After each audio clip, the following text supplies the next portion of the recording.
The mountain ranch sat like a scar against the Colorado wilderness, its weathered timber walls the color of old bone.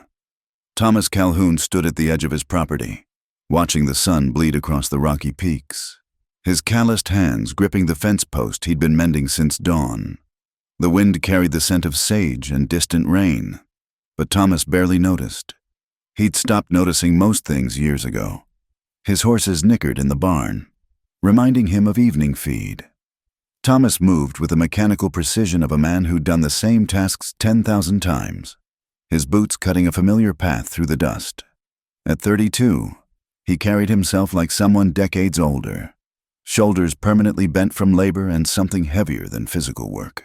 Inside the barn, he ran his hand along his mare's flank, feeling the warmth of living flesh against his palm.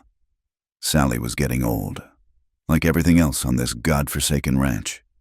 He'd bought her the year after the fire, needing something that breathed and moved to fill the silence. That was 14 years ago now. The memories came unbidden, as they always did at dusk. His mother's face, twisted in terror as the flames licked at the cabin walls. His father's desperate attempts to break through the burning timber. And Emma, little Emma with her corn silk hair and gap-toothed smile, trapped in the loft where the fire had started from an overturned lantern. Thomas's jaw tightened. He'd been out hunting rabbits that day, proud of his newfound skill with Pa's old rifle. Came back to find his world reduced to ash and char. The neighbors said it was God's will. Thomas had stopped believing in God that day. He finished with the horses and walked back to his cabin, a structure he'd built with his own hands after living rough for 2 years. It wasn't much, 2 rooms and a lean-to kitchen, but it kept the weather out.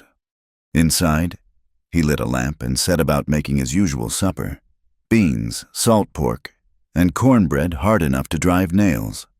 The town of Cedar Falls lay 8 miles east, but Thomas only went when absolutely necessary. The townsfolk had long since given up trying to draw him into their community. That peculiar Calhoun boy, they called him, though he hadn't been a boy for years. The women clucked their tongues when they saw him. Remembering the bright-eyed child who used to help his mother sell eggs at market, the men just shook their heads and left him be. There had been a girl once, Sarah Morrison, with hair like autumn wheat and a laugh that could make even Thomas smile. They'd walked out together the summer he turned 18, and, for a brief time, he'd allowed himself to imagine a different life.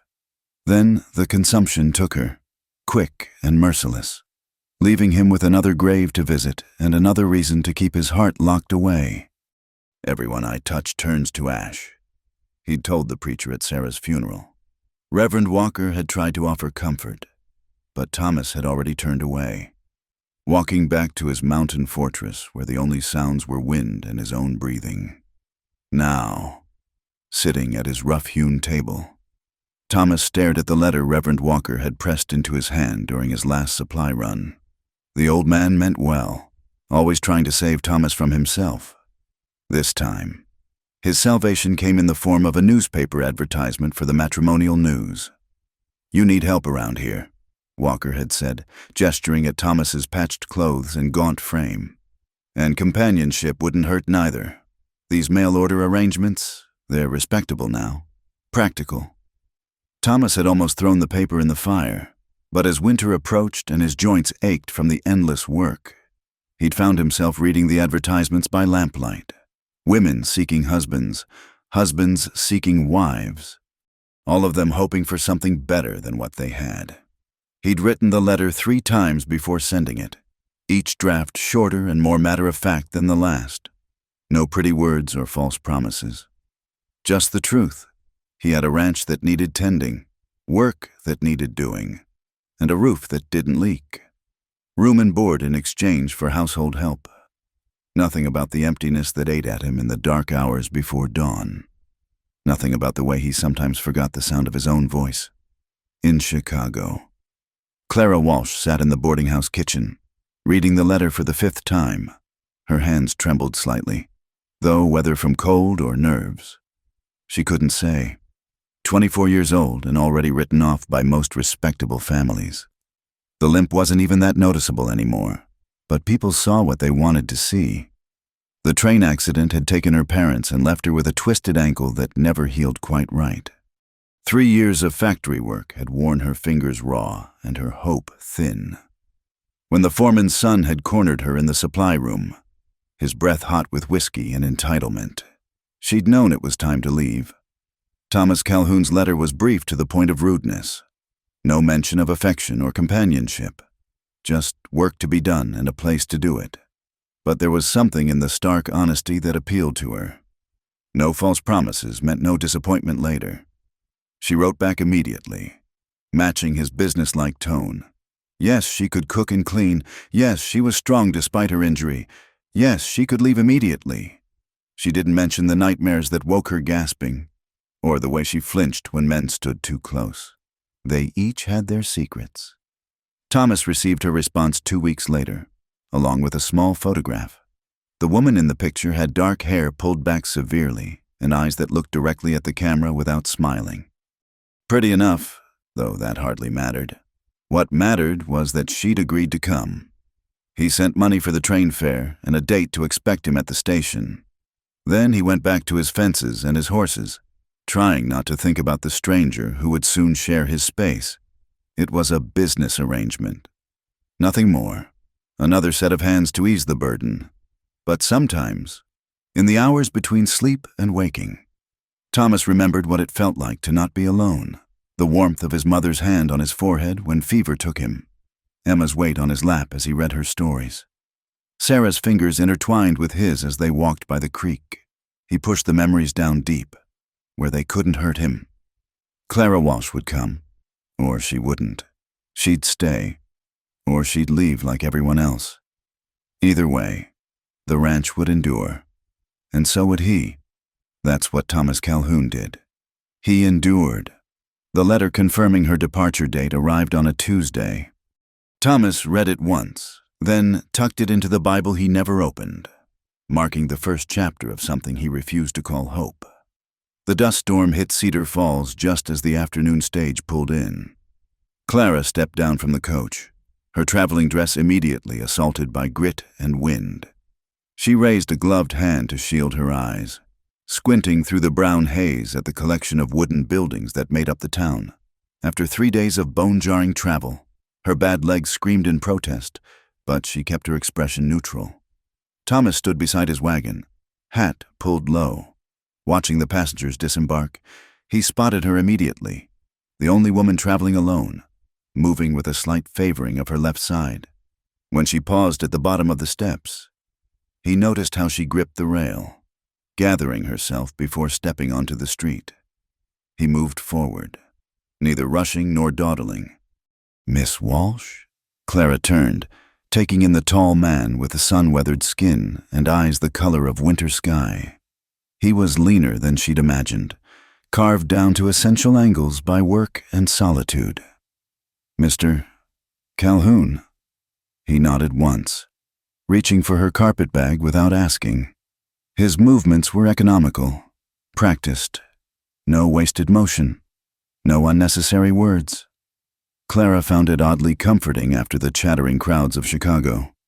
The wagon waited outside the depot, sturdy but showing its age.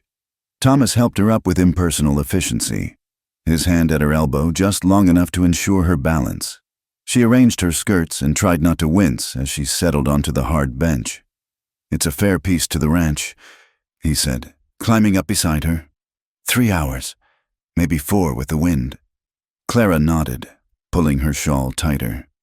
"I don't mind." They rode in silence through the town, past the general store and the church with its white steeple pointing accusingly at the sky. A few people watched their passage, and Clara caught the mix of curiosity and pity in their glances. She straightened her spine and looked ahead. The road climbed steadily out of the valley, winding between stands of pine and aspen. The dust storm gradually subsided, revealing a landscape that stole Clara's breath. Mountains rose on all sides, their peaks still crowned with snow despite the approaching summer. The vastness of it made Chicago seem like a distant dream. "It's beautiful," she said, forgetting her resolution to match his silence. Thomas glanced at her sideways. "It's hard country. Beautiful doesn't fill your belly or keep you warm. Clara absorbed the rebuke without flinching. Of course, this wasn't a pleasure tour. She was here to work. Nothing more. They stopped once to water the horses at a stream running fast with snowmelt. Thomas helped her down, and she took the opportunity to walk out the stiffness in her leg.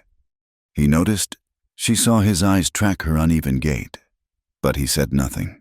The sun was settling behind the western peaks when they finally turned onto a rutted track that led to the ranch. Clara's first glimpse of her new home made her throat tighten. The cabin squatted against the mountainside like something grown from the earth itself. Gray wood weathered to match the surrounding rock. No flowers softened its edges. No curtains warmed its windows. It looked exactly like what it was. A shelter built by a man who'd forgotten about comfort. "It ain't much," Thomas said, the first hint of uncertainty she'd heard from him. "It's solid," Clara replied. "That's what matters." He pulled up near the door and helped her down again. While he tended the horses, she stood in the doorway, taking inventory. The main room held a table, 2 chairs, and a stone fireplace. Through another door, she glimpsed a narrow bed and a chest of drawers. Everything was clean but Spartan, without a single unnecessary object. "Your room's through there," Thomas said behind her, gesturing to a door she hadn't noticed. "Used to be a storage room, but I cleared it out, got a bed and such from town." Clara pushed open the door to find a small space with a simple iron bedstead, a washstand, and hooks on the wall for clothes. A rag rug covered the floor, the only splash of color in the place. She wondered if he'd bought that in town too, some last-minute concession to femininity. "It's fine," she said. "More than fine, thank you." Thomas shifted uncomfortably. "I'll get your things. Supper's usually about now. Nothing fancy." "I can cook," Clara said quickly. "Starting tomorrow. I mean, if you show me where things are." He nodded and escaped outside. Clara sat on the edge of her new bed, testing the mattress. Corn husks, by the sound of it, but clean and sufficient. Through the small window, she could see the last light painting the mountains purple and gold, so different from the sooty brick walls of Chicago. They ate in near silence, beans and cornbread, as promised. Clara noticed how Thomas held his spoon, careful and precise, like someone who'd taught himself manners from watching others. When she reached for the water pitcher, he tensed slightly, then forced himself to stillness. "The chickens are out back," he said as she cleared the plates. "Cow needs milking morning and evening. There's a garden plot, but nothing's planted yet. I kept a garden at the boarding house," Clara offered. "Vegetables mostly. What grows well here?" Thomas seemed surprised by the question. "Potatoes, onions, beans. Turnips do all right. Not much else. I'll make do." She pumped water into the wash basin, noting how cold it ran. Everything here would be harder than she'd known. "What time do you start in the mornings?" "First light." "You don't need to be up so early. I'm used to it." She washed the dishes methodically, aware of him sitting at the table behind her, unsure what to do with a woman in his space. That night, Clara lay in her narrow bed listening to the unfamiliar silence. No footsteps from the room above, no drunken singing from the street, just wind soughing through pine boughs and the distant howl of something wild. She pulled the quilts higher and closed her eyes, trying not to think about the man sleeping one room away. Thomas, for his part, stared at the ceiling and wondered what he'd done. The cabin felt different already, charged with another presence. He could hear her breathing if he listened hard enough, the soft rustle of blankets as she shifted. It had been so long since another person had slept under his roof. Morning came gray and cold. Clara rose before dawn, wrapping her shawl over her nightdress and padding to the kitchen. She had the stove going and coffee brewing by the time Thomas emerged. Dressed for the day's work, he stopped in the doorway, visibly startled to find her there. "I said you didn't need to get up so early, and I said I was used to it." She set a cup of coffee on the table. "How do you take it?" "Black." She poured her own cup and joined him at the table. They sat in awkward proximity, 2 strangers negotiating shared space. Clara noticed the scars on his hands, white lines crossing weathered skin. He saw her notice and withdrew them to his lap. "I'll be working the north pasture today," he said. "Won't be back until evening." "All right, I'll see about those chickens. And the garden." He finished his coffee in 3 long swallows and stood. At the door, he paused. "There's a rifle in the corner. You know how to use it?" "No. I'll show you, later, just in case." In case of what? Clara wanted to ask. But he was already gone, striding toward the barn with the purposeful gait of a man with too much work and not enough daylight. She spent the morning exploring her new domain. The chickens were scrawny but laying well enough. The cow, a placid Jersey named Molly, accepted her presence with bovine indifference. The garden plot was bigger than she'd expected, though choked with weeds and stones. By afternoon, she'd cleared a section and turned the soil, her bad leg protesting every shovelful. But it felt good to work the earth, to plant rows of vegetables that would feed them through the winter. When she finally stopped to rest, she realized she was almost happy. The women at the market in town were less welcoming. Clara made the trip 2 days later, needing supplies and seeds. Conversation stopped when she entered the general store, and started again in whispers when they thought she'd moved out of earshot. "Poor thing," she heard one matron murmur. "Doesn't know what she's gotten herself into." "That Calhoun boy's been touched by tragedy." Another agreed. "No good ever comes from that ranch." Clara selected her purchases with deliberate calm, refusing to acknowledge their stares. Let them talk. She'd heard worse in Chicago. Mrs.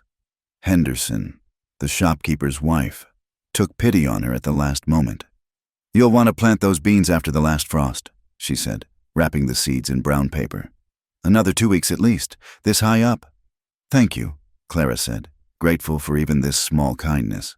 "My husband knew the Calhouns before." Mrs. Henderson's voice dropped. "It was a terrible thing. What happened? The boy was never the same after." Clara wanted to ask more, but Thomas appeared in the doorway, come to collect her and the supplies. The women fell silent again, watching him with that mixture of fear and sympathy reserved for the walking wounded. On the ride home, Clara kept stealing glances at his profile. What tragedy had carved those lines around his eyes? What ghosts haunted him in the small hours before dawn? She thought of the way he'd looked that first morning, finding her in his kitchen, like a man who'd forgotten that life could surprise him. That night, she started keeping a journal, just observations at first. The way the mountains changed color with the light, the sound of night birds she couldn't name. But gradually, she found herself writing about Thomas, the careful way he moved around her, how he'd fixed the loose board by her door without being asked, the loneliness that came off him in waves, even when they sat at the same table. Winter arrived early that year, sweeping down from the peaks with a fury that caught even Thomas unprepared. The first storm hit in late October, dumping 2 feet of snow overnight and turning the world white and silent. Clara woke to a strange brightness filtering through her window and a cold that bit through her quilts. She dressed quickly, layering on every warm thing she owned, and ventured into the main room. Thomas was already up, feeding wood into the stove with grim determination. Ice crystals clung to his beard, and his shoulders were dusted with snow. "Pipeline's frozen," he said without preamble. "Need to haul water from the creek until I can thaw it out. I'll help." He turned to look at her, taking in her thin dress and inadequate shawl. "You'll freeze. Then I'll work fast." Something shifted in his expression. Not quite approval, but close. He disappeared into his room and returned with a heavy coat that swallowed her small frame. "Was my father's," he said gruffly. "Keep it." The coat smelled of tobacco and leather, old comforts from another life. Clara pulled it close as they ventured into the storm. The path to the creek was obliterated, but Thomas moved with sure steps, breaking trail while she followed in his footsteps. Her bad leg ached fiercely in the cold, but she gritted her teeth and kept moving. They worked in tandem, filling buckets and hauling them back to the cabin. On the third trip, Thomas's foot found a patch of ice beneath the snow. He went down hard, his shoulder striking a buried rock with a sound that made Clara's stomach lurch. "Thomas!" She dropped her bucket and stumbled to his side. He was already trying to rise, his face gray with pain. "I'm fine. You're not." She could see how he cradled his left arm, the unnatural angle of his shoulder. "Let me help." For a moment, she thought he'd refuse. Then the fight went out of him, and he allowed her to guide him back to the cabin.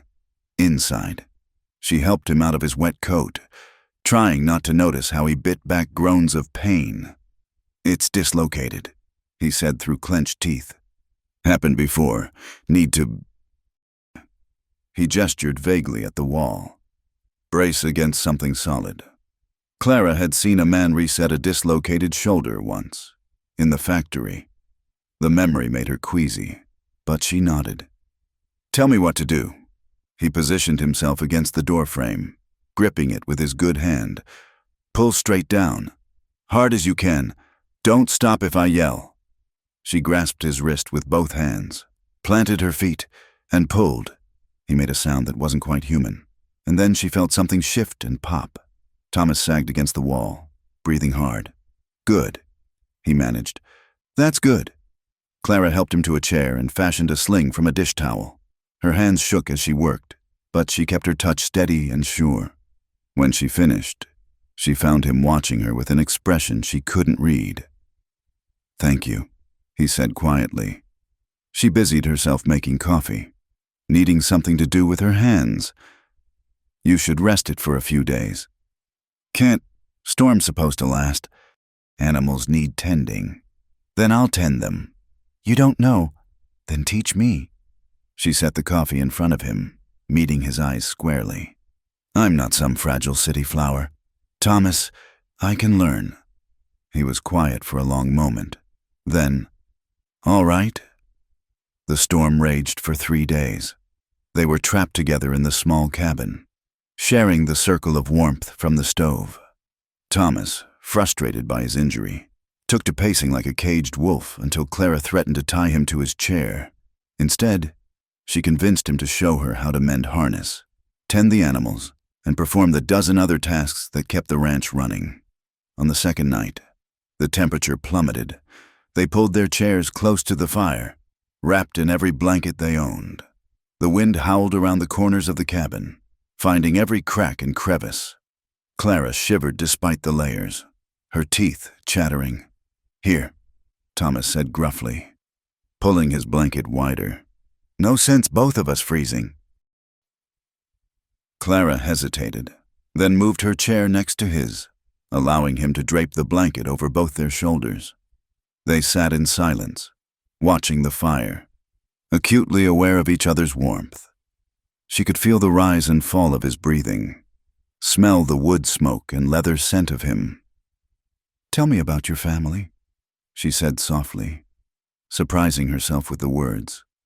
Thomas went rigid beside her. For a long moment, she thought he wouldn't answer. Then, so quietly, she had to strain to hear over the wind. "Not much to tell." "Please." He was quiet again. When he finally spoke, his voice was rough with disuse. "My sister Emma loved storms, used to dance in the rain, drove Ma half crazy with worry. She was 6 when—" The words dried up. Clara waited, not pushing, letting the silence stretch. "Finally," he continued. "Lightning struck the barn, middle of the night.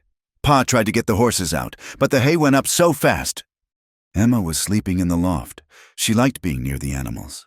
Ma went after her, his hands clenched in his lap. I was out checking the trap lines. Saw the smoke from the ridge.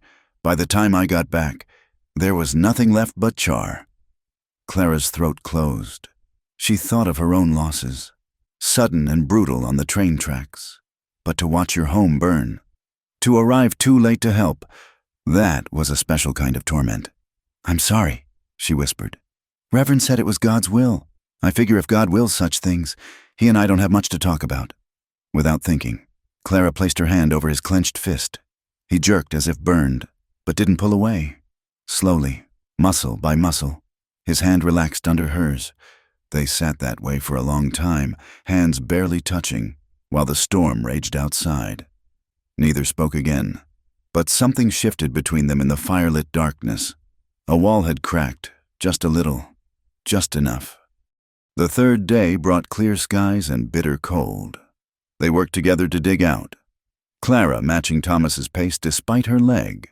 By evening, they'd cleared paths to the barn and chicken coop, tended the animals, and hauled enough water for 2 days. Clara was preparing supper when she noticed Thomas struggling with his shirt buttons, his injured shoulder refusing to cooperate. Without asking, she moved to help, her fingers working the buttons with practiced efficiency. She felt him tense, then deliberately relax. "There," she said, stepping back. Their eyes met and held for a moment before she turned away, heat climbing her cheeks. They'd crossed some invisible line during the storm, moved from strangers to something else. Not friends exactly, not yet, but people who'd shared warmth against the cold, who'd trusted each other with old pain. It was a start. That night, Clara heard Thomas moving restlessly in the next room, his injury keeping him from sleep. She rose and heated water for willow bark tea, a remedy her mother had taught her. She knocked softly on his door. "Thomas, I have something for the pain." A pause, then, "Come in." He was sitting on the edge of his bed, cradling his shoulder. In the lamplight, she could see the scars on his back, old burns that made her breath catch. He saw her looking and reached for his shirt. "Don't," she said softly. "Let me see."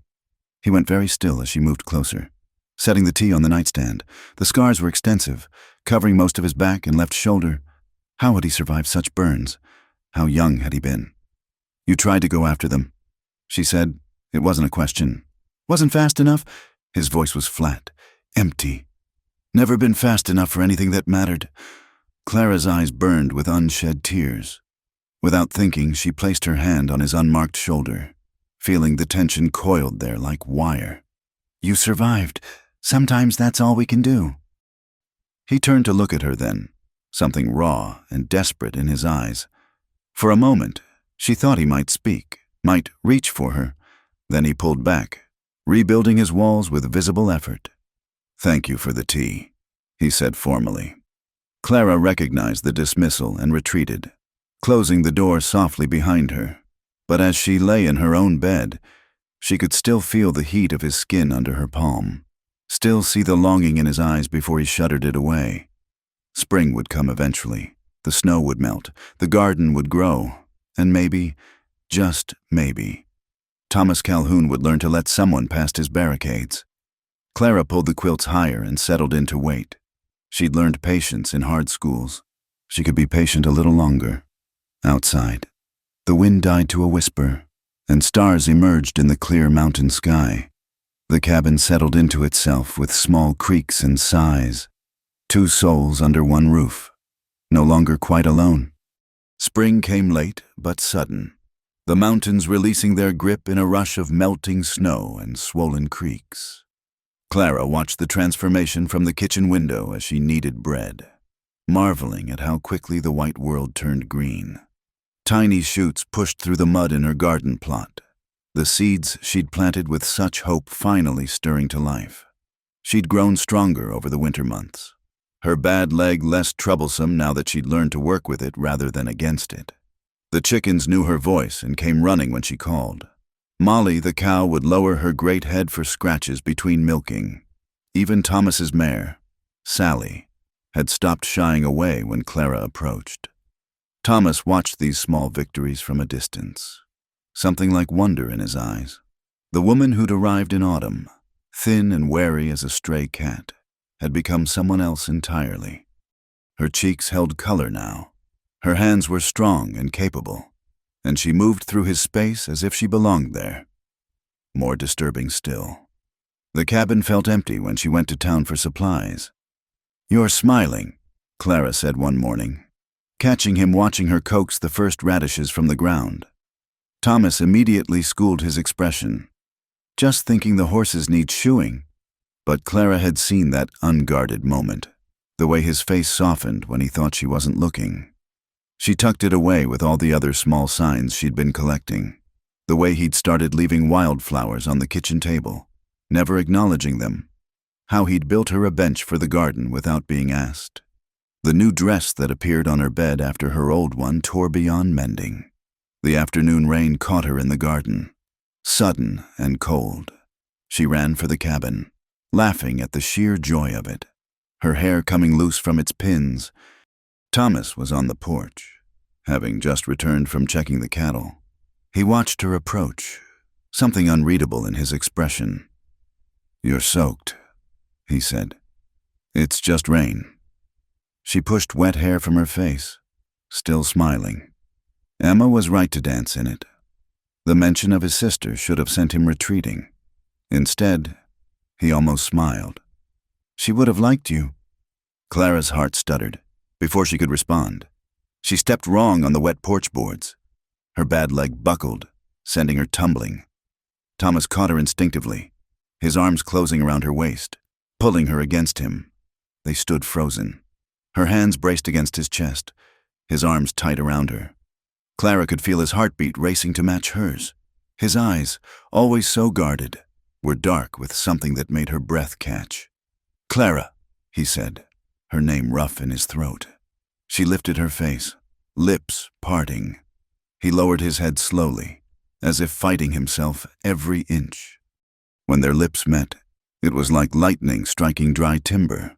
14 years of loneliness poured into that kiss, desperate and consuming. Thomas backed her against the cabin wall, his hands tangling in her wet hair. Clara made a soft sound that broke whatever control he'd been clinging to.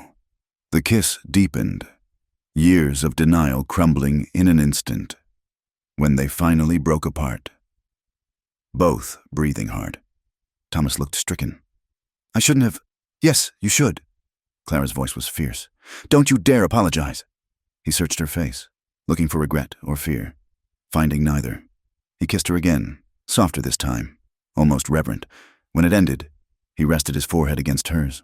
"I don't know how to do this," he admitted. "Neither do I." She touched his face, feeling the rasp of stubble. "We'll learn." That night, she made his favorite stew and cornbread that wasn't hard enough to drive nails. They ate in comfortable silence, but the air between them hummed with awareness. When their fingers brushed passing the salt, both lingered a moment too long. After supper, instead of retreating to his evening chores, Thomas stayed.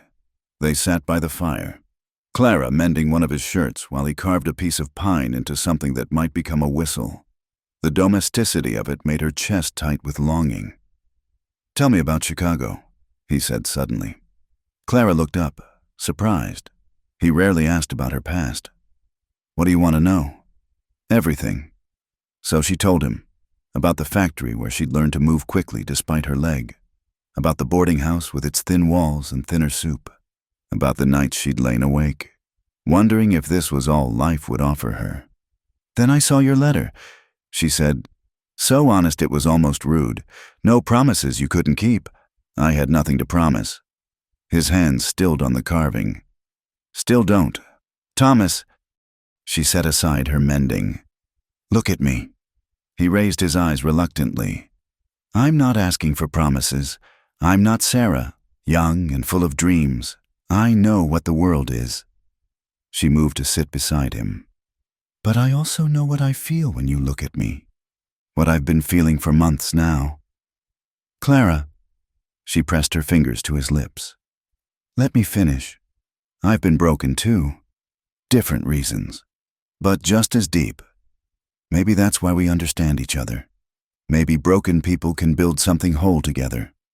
He caught her hand, pressed his lips to her palm.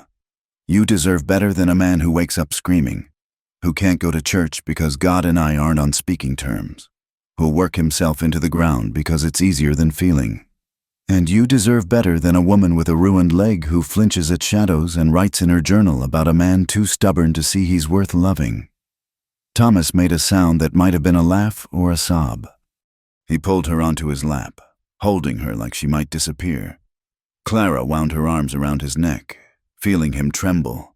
"Stay with me tonight," he whispered against her hair. "Not for... just stay." She nodded, understanding. They'd taken enough large steps for one day. In his room, she lay beside him fully clothed, her head on his shoulder. Thomas held her carefully, as if she were made of spun glass.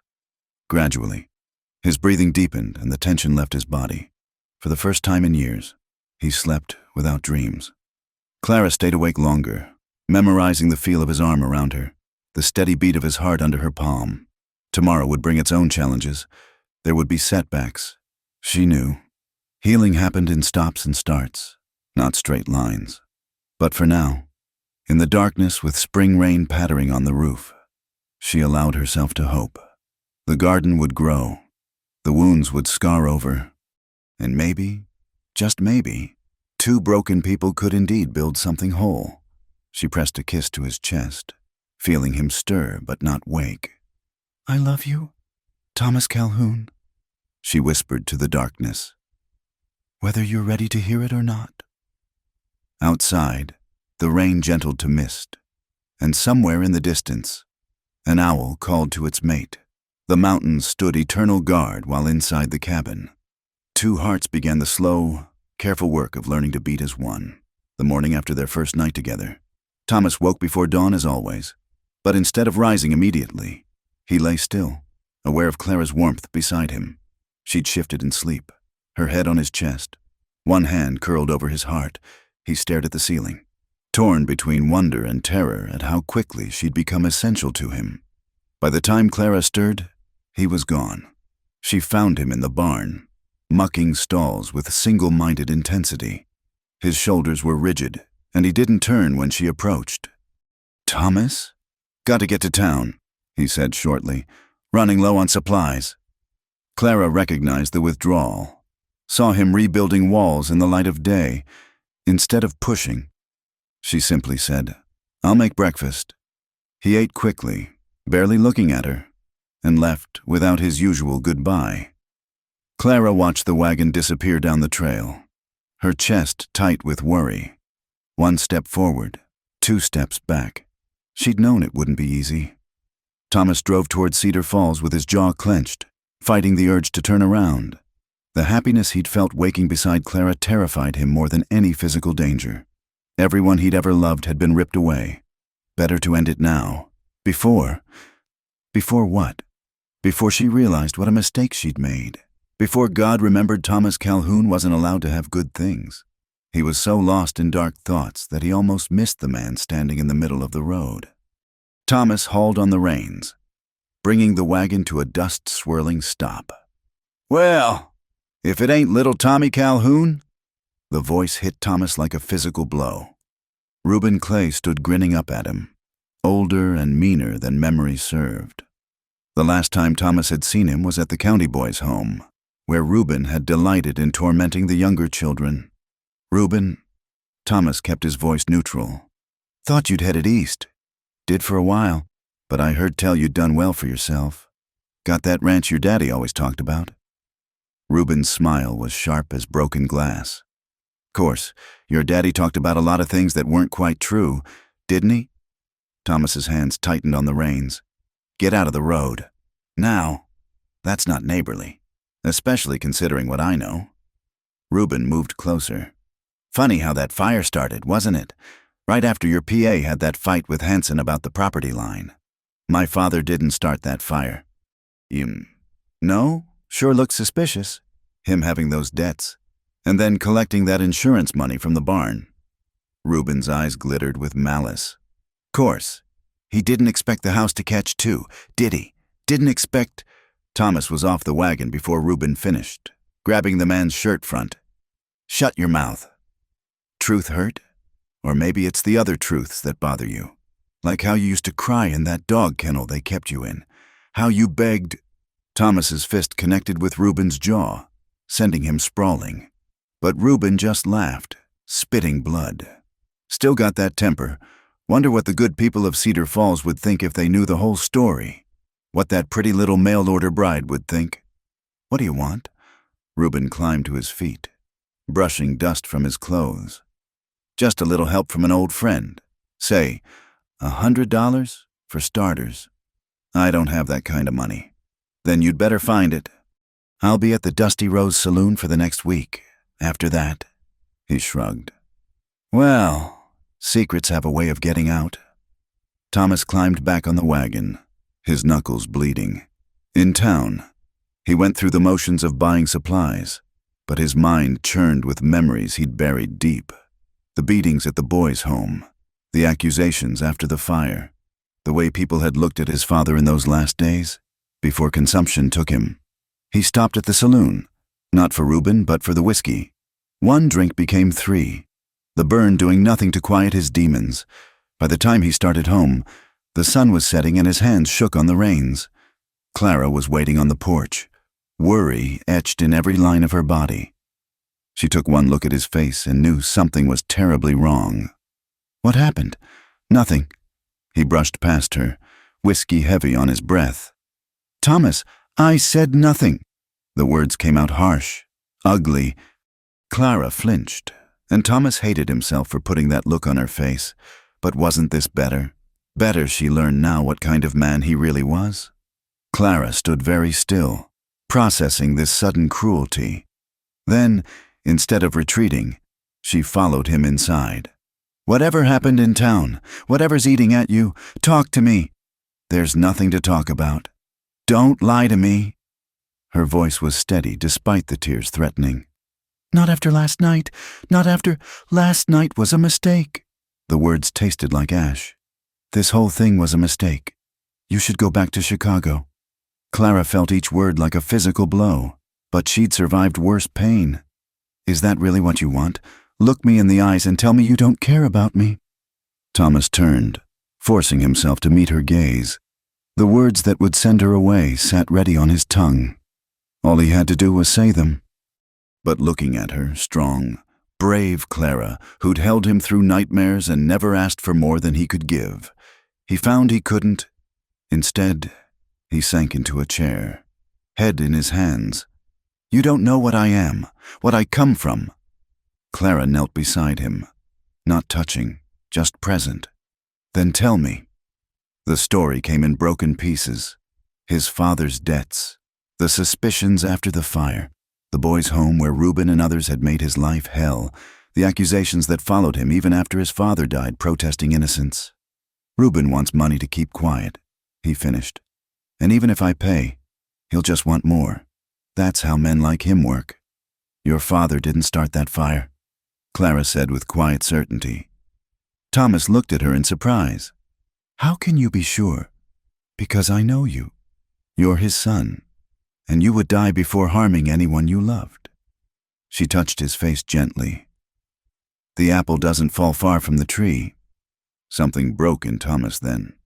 The tears came sudden and harsh, 14 years of grief and guilt pouring out.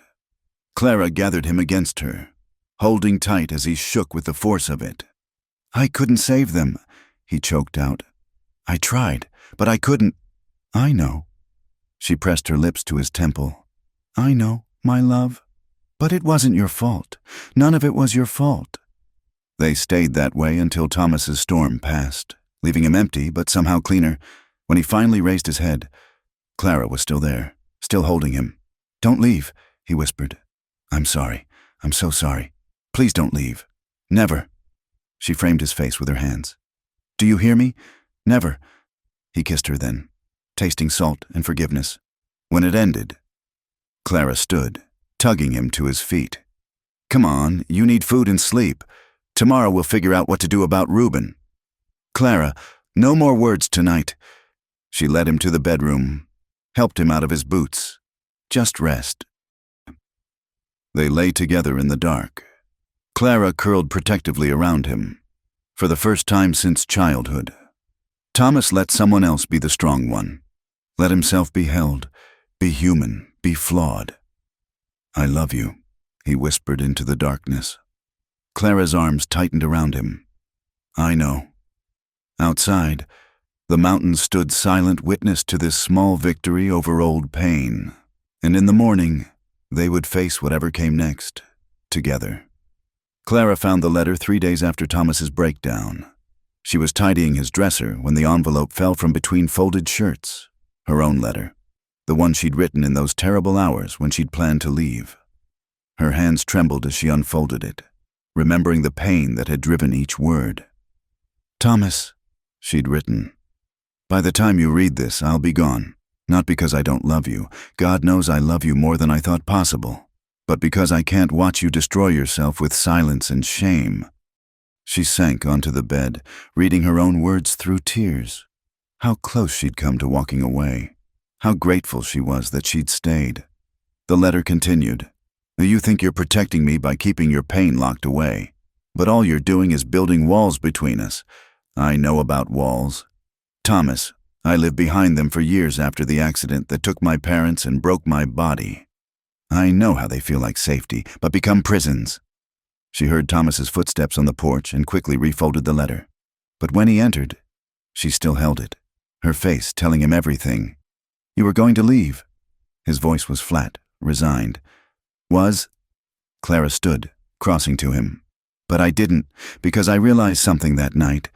You're not the only one who's been broken. We're all walking wounded. Thomas, the difference is whether we let others help carry the weight." She held out the letter. "Read the rest." Thomas took it with unsteady hands, his eyes moving over her careful script. "I was 15 when the train derailed. Mama died instantly. A mercy. They said." Papa lingered for 3 days, delirious with pain. I lay trapped under twisted metal, my leg crushed, listening to him call for Mama until his voice gave out. For years after, I woke to the sound of screeching metal and Papa's cries.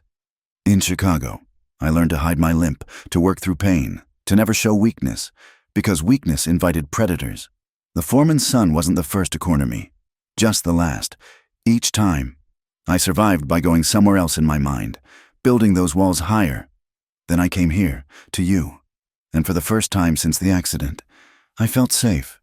Not because you promised protection, you promised nothing, but because I recognized a fellow survivor.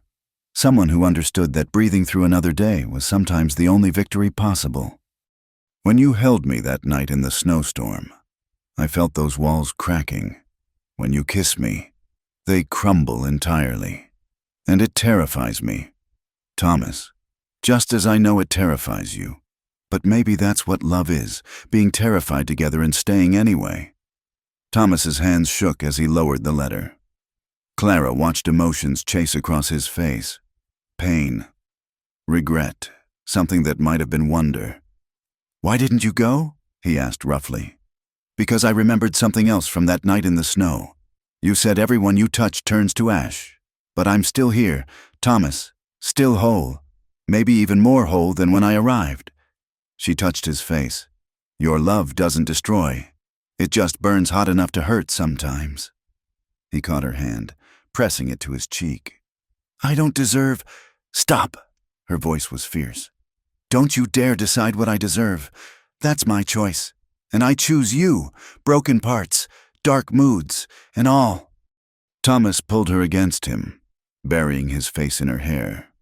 They stood that way for long moments, holding each other in the afternoon light. When he finally spoke, his voice was raw but determined. "Reuben's still in town. His threats, our empty noise from a bitter man, let him talk. Anyone who matters already knows your character." Clara pulled back to look at him. "But if you want to face him, I'll stand with you." That evening, they sat together working out a plan. Not to pay Reuben, that would only feed his greed, but to rob his threats of power. Thomas would speak to Reverend Walker, to Sheriff Martinez, to the few town elders he respected. He'd tell his truth before Reuben could twist it. It won't be easy. Clara warned. "People love scandal." "I know." Thomas stared into the fire. "But I'm tired of running from shadows, tired of letting the past chain me." She took his hand. "Then we break those chains. Together." The next morning dawned gray and cool, matching Thomas's mood. But Clara was there with strong coffee and stronger resolve. She'd dressed in her best dress, the one he'd bought her, and pinned her hair up properly. "You look like you're going to war." Thomas said, "Aren't we?" She straightened his collar, smoothed his vest. Sometimes battles are fought with words and dignity instead of fists.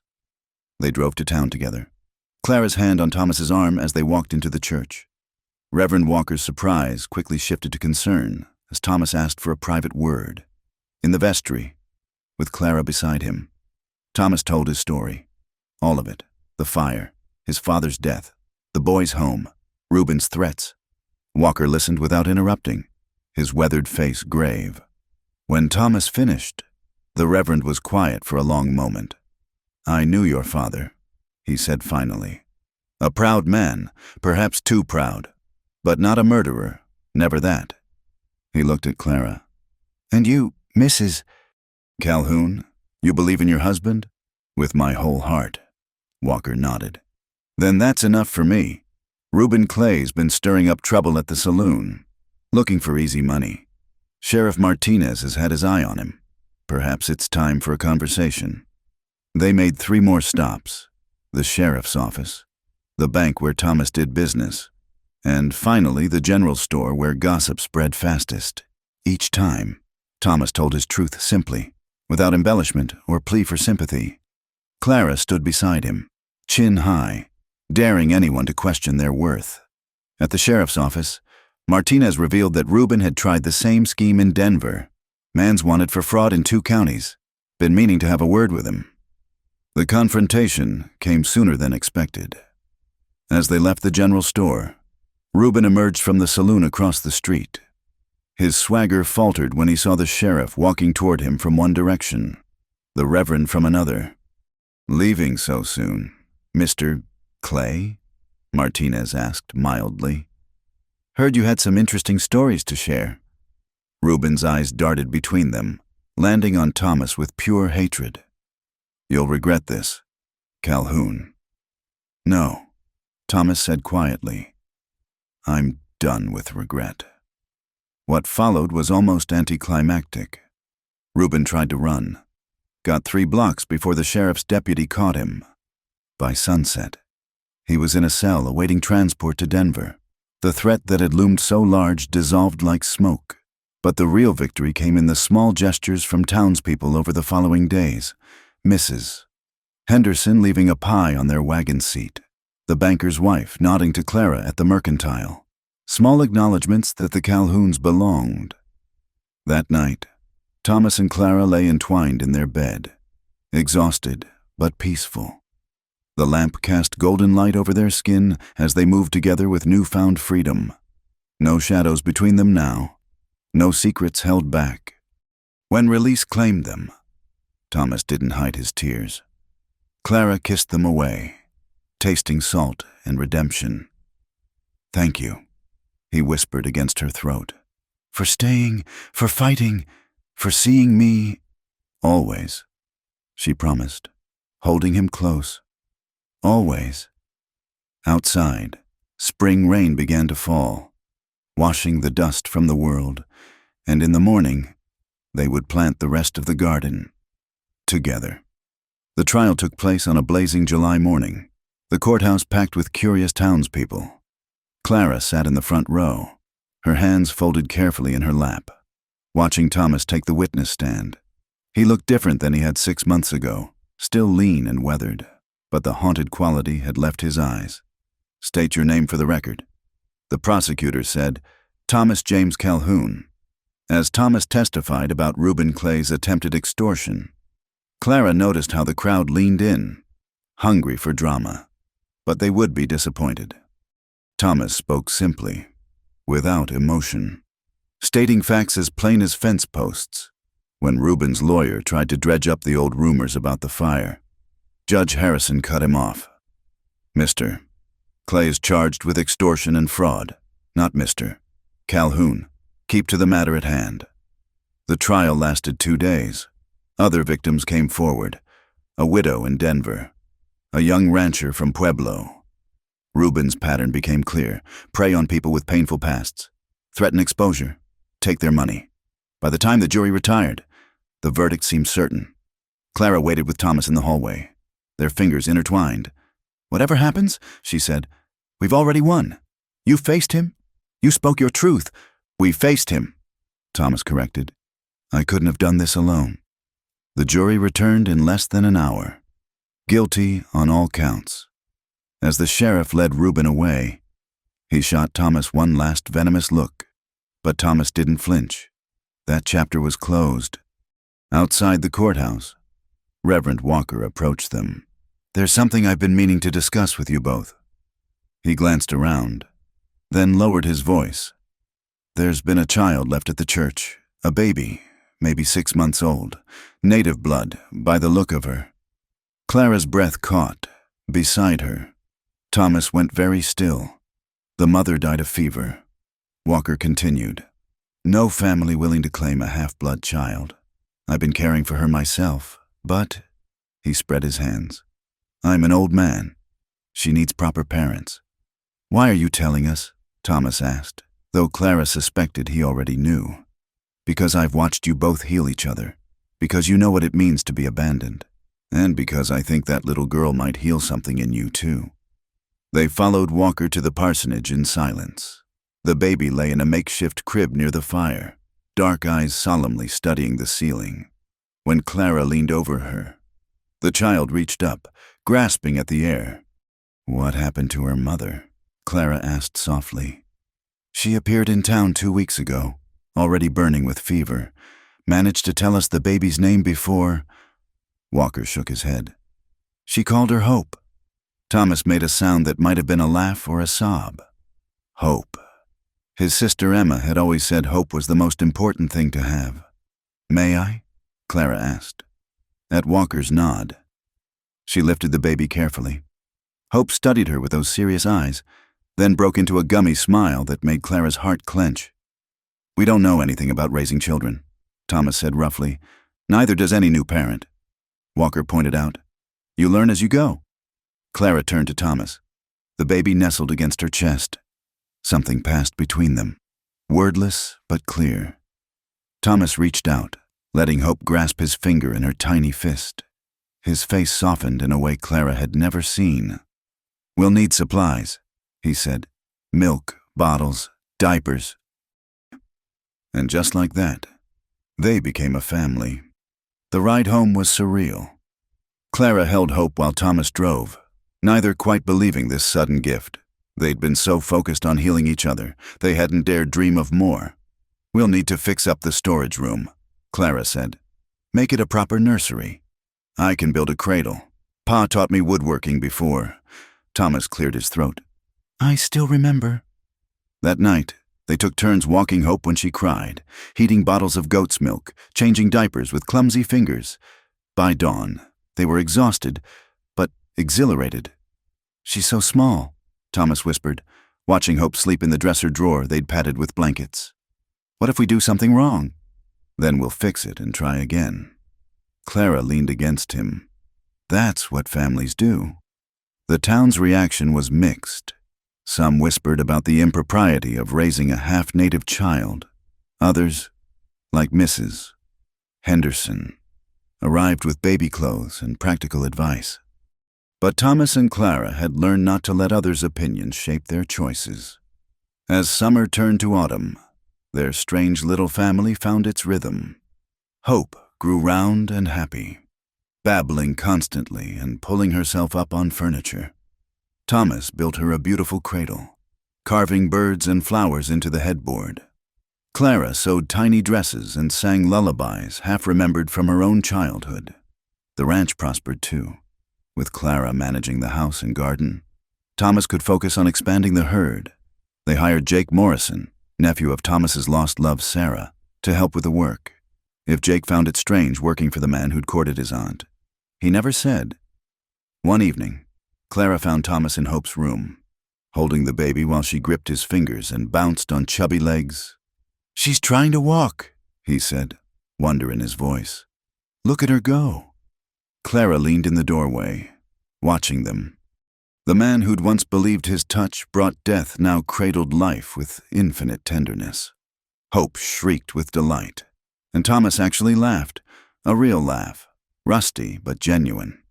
"I've been thinking," Clara said. "Hope should know where she comes from, her mother's people, their traditions." Thomas nodded slowly. There's a Ute settlement north of here.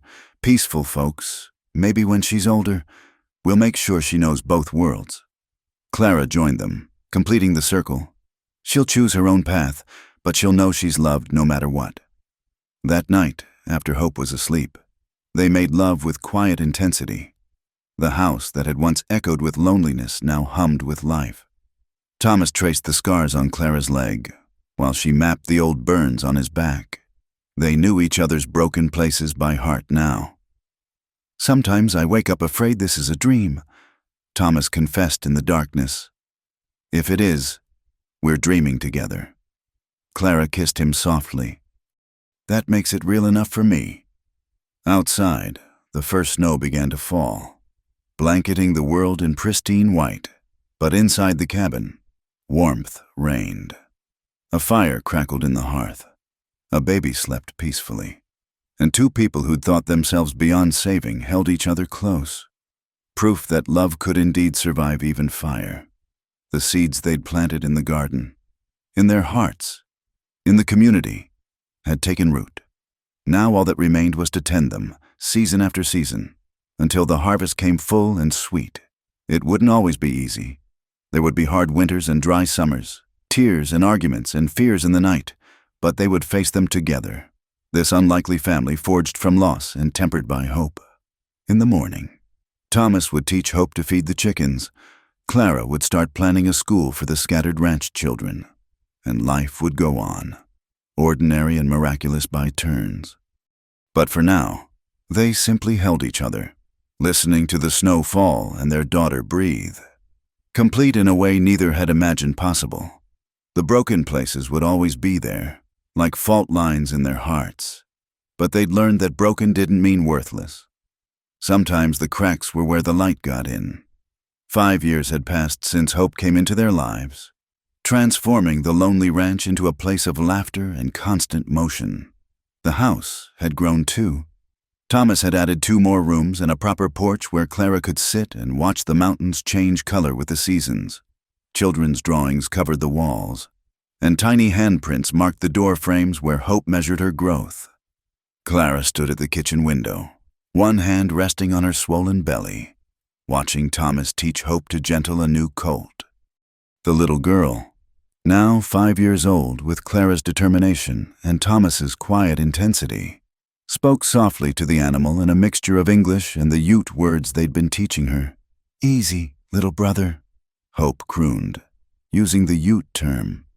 "Papa says you're scared, but we're family now." Thomas stood close behind her, his large hands covering her small ones on the lead rope. The man who'd once believed his touch brought death now guided life with infinite patience. Clara's heart swelled watching them, even as the baby within her stirred. They'd lost 2 pregnancies in the years between, quiet griefs that had tested their still healing hearts. But Thomas had held her through the pain, and she'd held him. And somehow they'd emerged stronger. Now, with this baby finally past the dangerous early months, they dared to hope again. "Mama Clara," Hope called, spotting her at the window. "Come see, Storm is eating from my hand." Clara made her way outside, moving carefully with her changed center of balance. Thomas immediately came to steady her, his hand warm at her back. After all these years, he still watched her like she might disappear. "Storm's a good name," Clara said, admiring the colt's dappled coat. "Who chose it?" "We both did," Hope announced proudly. "I said he looked like clouds, and Papa said he moved like thunder. So, Storm!" They'd built more than just a family here. The ranch had become a haven for other lost souls. Jake Morrison still worked the cattle, but now he brought his new wife Mary for Sunday dinners. 2 other foundlings had joined their makeshift school: Samuel, a freed slave's son making his way west, and Catherine, whose parents had died of cholera on the wagon trail. "School children will be here soon," Clara reminded Hope. "Go wash up and help me set the benches." As Hope raced inside, Thomas slipped his arms around Clara from behind, hands spreading over her belly. "How are you feeling?" "Like I swallowed a watermelon." She leaned back against him. "But good, strong." He pressed a kiss to her temple. I was thinking we should add another room to the school building. Maybe hire a proper teacher from Denver. Clara turned in his arms. You'd give up having me home all day? I'd rather have you happy. And you light up when you're teaching those children. His thumb traced her cheek. Besides, we'll need someone to take over when this little one comes. They were interrupted by the arrival of the school children, 8 now, ranging from 6 to 14. Clara had started with just Hope and a slate board, but word had spread. Ranch families from 20 miles around sent their children when they could spare them from chores. Today's lesson was geography, with Clara drawing maps on the precious paper Thomas had brought from town. But first, as always, each child shared something from their week. Papa got the new barn raised, Catherine said shyly. Mister, Thomas and the other men helped. My ma's teaching me to make fry bread, Samuel added. She says I can bring some next week. Clara listened to each child with full attention, knowing that, for some, this was their only chance to be heard. When the formal lessons began, Thomas retreated to his workshop, but she could hear him hammering, building more desks for the students sure to come. After school, while Hope napped, Clara found Thomas standing at the old barn site. He'd avoided this spot for years, but lately she'd found him here more often. The stone foundation was still visible beneath the grass, along with the iron fixtures that had survived the fire. I've been thinking, he said without turning, about rebuilding it. Not the same, but something new. Maybe with a bell tower, like Emma always wanted. Clara slipped her hand into his. I think that's a beautiful idea. I dream about them sometimes. But it's different now. He pulled her close. I see them whole and happy. Emma's playing in the hayloft. Ma's calling us for dinner. Pa's laughing at something. His voice roughened. They're not burning anymore. They're at peace, Clara said softly. And they'd be so proud of what you've built here. Thomas was quiet for a long moment. Then, I want to put a marker here. Something permanent. Here, love survived even fire. Clara's eyes filled. Yes, that's perfect. They worked on the marker together over the following weeks, Thomas shaping the wood while Clara carved the letters. Hope helped, her small hands guiding the chisel under Thomas's watchful eye. When it was finished, they held a small ceremony. Reverend Walker came, along with Jake and Mary and the school families. We gather not in grief but in gratitude, Walker said, his voice carrying across the meadow.